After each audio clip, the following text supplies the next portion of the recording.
Salut à tous, nouvelle vidéo aujourd'hui, donc on va venir fabriquer une ceinture et je vais vous montrer comment faire. La ceinture c'est celle-là et donc il y aura deux parties dans la vidéo. La première partie ça va être la réalisation du modèle 3D. Donc on va passer d'une image à un modèle 3D, vous allez voir un peu comment je vais faire. Et la deuxième partie c'est le moulage pour pouvoir faire une ceinture en bronze. La dernière étape c'est de fixer la boucle en bronze sur notre ceinture et puis ça sera fini. On se retrouve tout de suite sur l'ordinateur pour voir comment passer d'une image à un modèle 3D.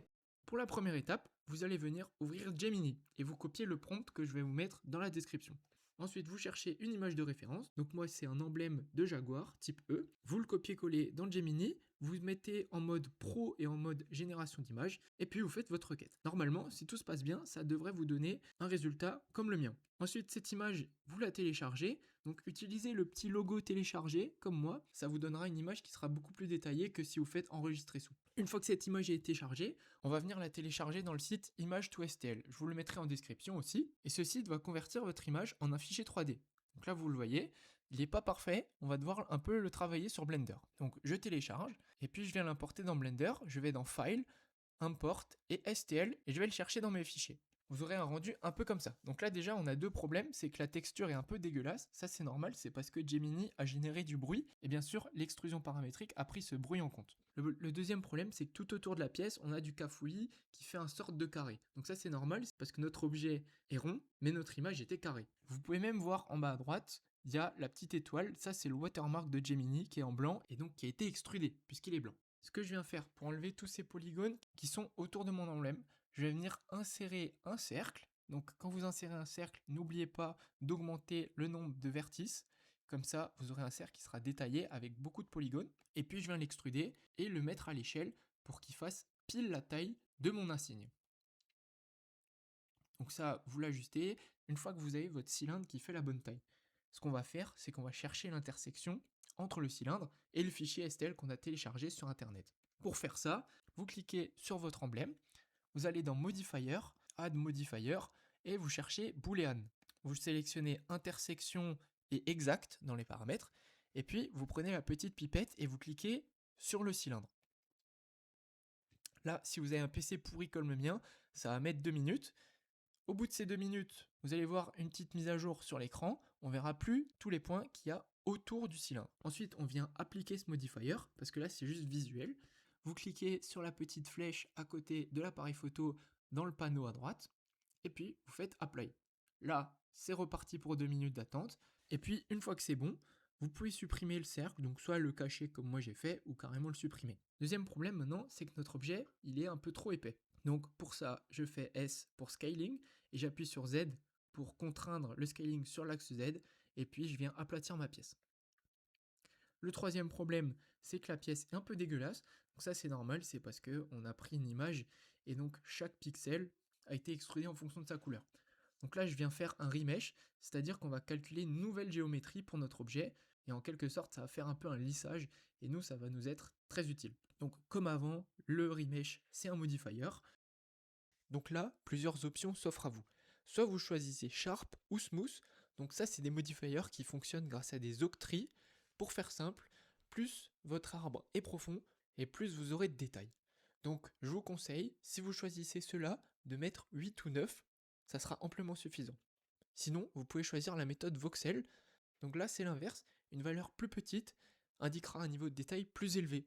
En fait, c'est comme si on va approximer notre pièce avec plein de petits cubes.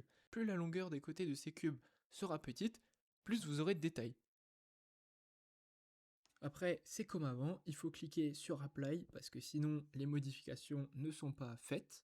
Et puis, le quatrième problème, c'est que notre pièce est trop fine, peut-être qu'on va avoir un peu plus d'épaisseur. Donc pour ça, vous faites un peu comme avant, vous créez un nouveau cylindre pour corriger l'épaisseur.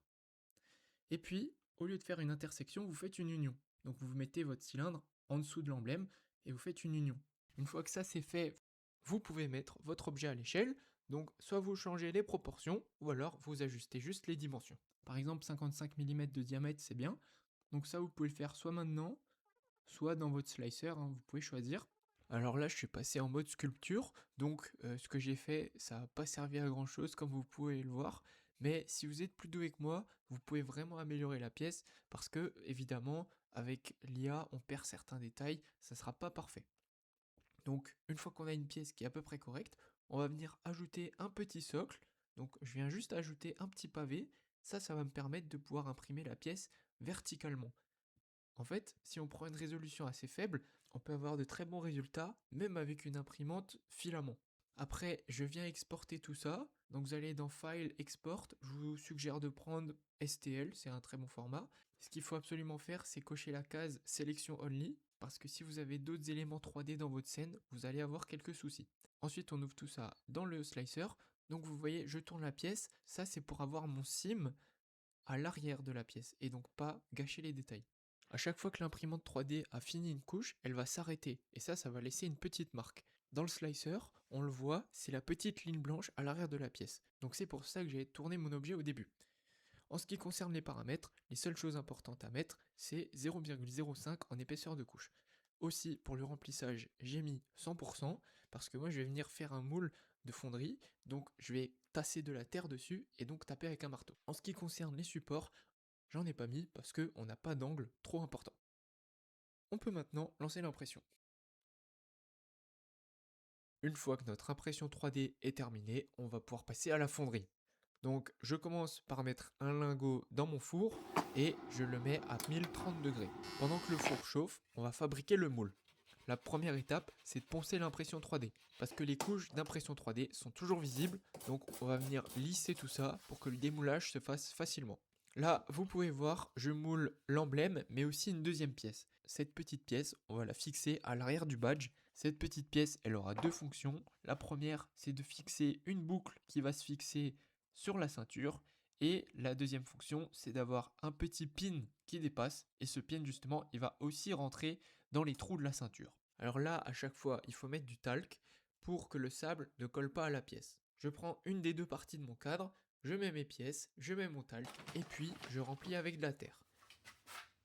Je tasse tout ça jusqu'à remplir entièrement le moule. Je viens fixer la deuxième partie, et puis on va pouvoir à nouveau tasser du sable. Une fois que ça c'est fait, on va faire plusieurs cheminées. Une cheminée pour apporter le métal, deux petites cheminées pour créer des sortes de rivets à l'arrière de mon badge, et des cheminées pour que le gaz puisse s'échapper et que le métal prenne toute la place. Une fois que ça c'est fait, il faut juste retirer les pièces en plastique et puis on referme notre moule, on va pouvoir passer à la coulée. Pour la coulée, il y a trois choses qui sont importantes. La première, c'est de se protéger. La deuxième, c'est de nettoyer toutes les imperfections qu'il y a dans le creuset. Donc ça, vous pouvez prendre une sorte de petite cuillère métallique ou quelque chose comme ça. Prenez de l'acier pour que ça ne fonde pas. Et puis, la troisième règle, c'est de tout verser d'un coup pour éviter d'avoir des bulles d'air. Donc là, vous pouvez le voir sur la vidéo, il y a un petit défaut sur le badge et les deux petites pièces, il n'y en a qu'une qui est réussie. Donc je vais refaire une coulée. Là, je fais ma deuxième coulée. Et puis cette fois-ci, quand on ouvre le moule, pas de mauvaise surprise, le badge il est nickel. Maintenant, il va falloir couper tout le métal qui est en excès. Et donc ça, c'est en particulier les cheminées. Et aussi, on va venir poncer le tout pour avoir un rendu brillant. Donc à l'arrière de ma pièce, je viens tout retirer, sauf les deux cheminées qui sont bien centrées au milieu de ma pièce. Ça, c'est pour mes rivets. Alors le bronze, c'est un matériau qui est assez noble, comme l'acier, donc c'est très difficile à limer. Donc ça prend vraiment beaucoup de temps, il faut être patient. Si vous voulez aller un peu plus vite, vous pouvez prendre la Dremel, mais vous serez beaucoup moins précis. Aussi, je ponce tout le tour de la pièce pour avoir quelque chose de vraiment rond et avoir un aspect brillant. Pour le devant de la pièce, on ne peut pas utiliser de lime parce qu'on a plein de petits détails, on n'a pas une surface plate.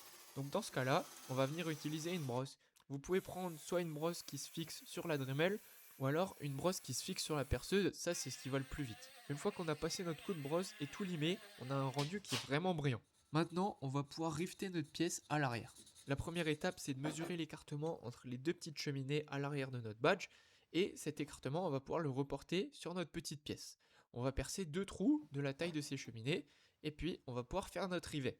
La petite astuce, si vous n'arrivez pas à marquer votre métal avec un pointeau, vous pouvez mettre un coup de marqueur noir, et puis une fois que votre marqueur est sec, vous arriverez à facilement faire des traits avec un objet pointu, en acier bien sûr.